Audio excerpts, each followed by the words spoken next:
Good evening and welcome to BJC Mitzvah Day, number 146, part 1, using the Sefer HaChinuch.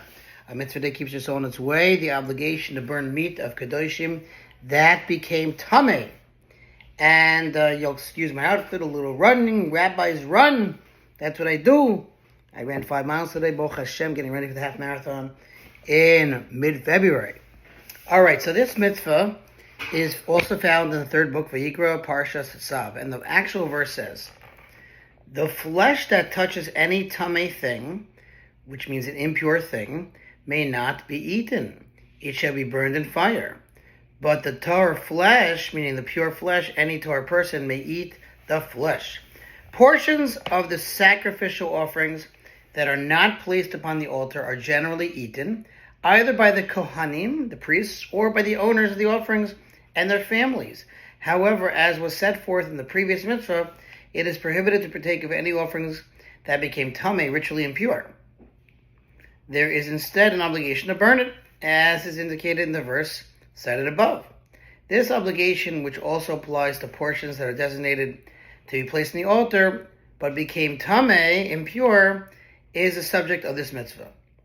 So one thing I want to correct was that, depending on what type of offerings it is, the owner, who's not a Kohen, can also eat, obviously, the meat, but also if the owner it became impure or the offering's impure, then he cannot eat it.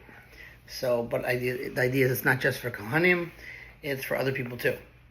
But in general, the Kohen can eat most of the offerings, whereas non-Kohanim are limited to certain other offerings.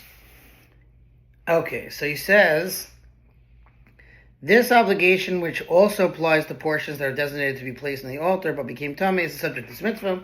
There is a similar obligation to burn offerings disqualified on account of other factors such as nosar and pigul, which we talked about, which is subject of mitzvah 143. We are commanded to burn kodashim, food of sacred offerings, that became tamei, impure. As it is stated in Leviticus, the flesh that touches any tamei thing, again, tamei means impure, may not be eaten, it shall be burned in fire. Among the underlying reasons for this mitzvah is that which we wrote above, mitzvah 143, regarding the obligation to burn nosar. Again, nosar is leftover sacrificial meat, i.e. that the honor of the offerings demands that any meat that cannot be consumed shall be disposed of before it becomes putrid. Among the laws of this mitzvah is that which the sages of blessed memory stated in Shekalim, that if the kodashim became tamei inside the temple courtyard, they would burn it inside the courtyard. But if it became tamei outside the temple courtyard, they would burn it outside.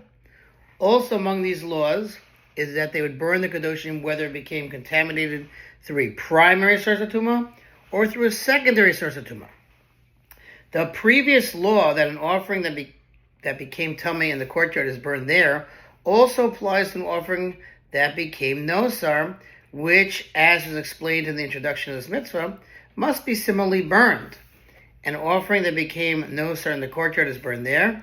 Chinuch notes that in some cases nosar is burned outside the courtyard. All right, one more line. However, nosar of kodashim kalim offerings is burned by their owners in their homes. So kodashim kalim are not as, here he tells you, kodashim kalim are offerings of lesser sanctity, which include, among others, the shlomim, peace and Torah, thanksgiving offerings. Unlike kodashim, most holy offerings, which may be eaten only by the kohanim, that's what I was talking about, and only within the confines of the courtyard, most portions of kodashim kalim, lighter kodashim offerings, are eaten by their owners anywhere throughout Yerushalayim.